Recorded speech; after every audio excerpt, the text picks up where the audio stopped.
दवाई का नाम है ग्रेविटी एज मेडिसिन। ये सबसे फास्ट काम करती है। इमरजेंसी मतलब इमीडिएट काम करना चाहिए, तो वो इमरजेंसी मेडिसिन है, वेरी वेरी फास्ट।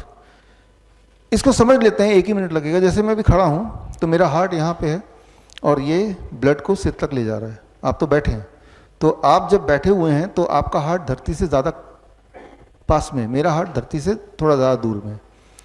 तो जितना दूर धरती से होगा हार्ट, उतना आपके हार्ट को ज़्यादा मेहनत करना पड़ेगा ब्लड को यहाँ भेजने में। ये एग्री करते हैं? इसीलिए जब आप खड़े खड़े थक जाते हैं तो क्या बोलते हैं आप? बैठना है। बैठते आपने क्या किया? धरती के करीब हार्ट को ले आए, अब आराम मिल गया। कई बार लोग बैठे बैठे थक जाते हैं तो क्या बोलते हैं? लेटना है। तो जब लेटते हैं तो आपके सारे ऑर्गन एक ही लेवल पे आ गए। अब हार्ट को बहुत मेहनत नहीं करनी पड़ी ब्लड को यहाँ भेजने के लिए, है ना? तो तब आपको आराम मिल जाता है। तो इससे आपको एक बात समझ आ रही होगी कि आपकी हार्ट धरती से कितने ऊपर नीचे है, उस पर निर्भर करता है कि आपको कैसा महसूस हो रहा है ना? आपने गौर किया होगा, बचपन में कभी आपके साथ भी हुआ होगा, अचानक कोई फेंट हो जाता है असेंबली में, याद आ रहा है?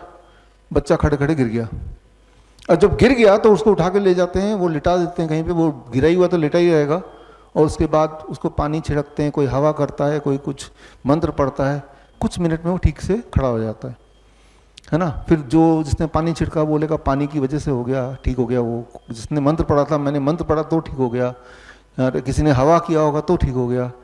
जैसे ही वो उसको लिटाया, उसका हार्ट, उसका लंग, उसका ब्रेन सब एक ही लेवल पे आ गया, तो उसके blood circulation to the head restart हो गया इमीडिएटली।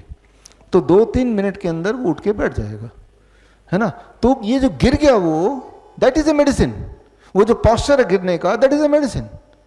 अगर जब वो बेहोश हो रहा था, अगर आपने पकड़ के रखा दोनों को, दोनों हाथ से, 2 लोगों ने, और गिरने नहीं दिया, तो अब क्या होगा?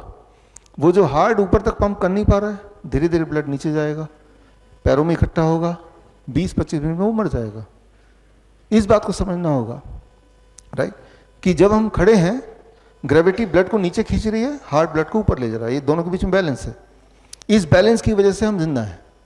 लेकिन अगर आप आज एक्सपेरिमेंट करके देखिए इस लेक्चर के बाद, जिनके पास थोड़ी हिम्मत है, कि ऐसे खड़े होना है, हिलना डुलना नहीं है 20 मिनट तक, धीरे धीरे आपको चक्कर आएंगे।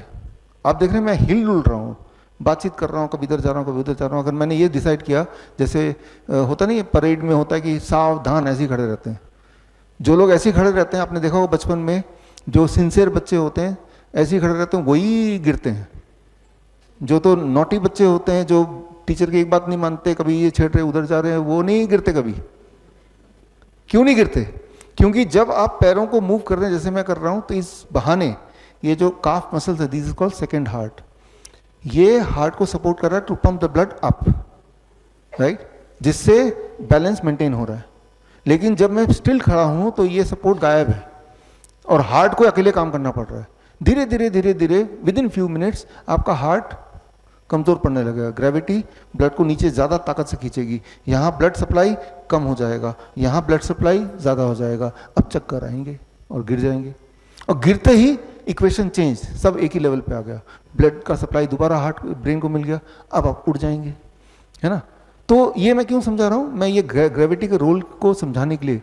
बड़ी से बड़ी बीमारी का आसान से आसान इलाज घर बैठे ही हो सकता है। अधिक जानकारी के लिए कांटेक्ट करें नियरेस्ट डॉक्टर BRC clinic@home।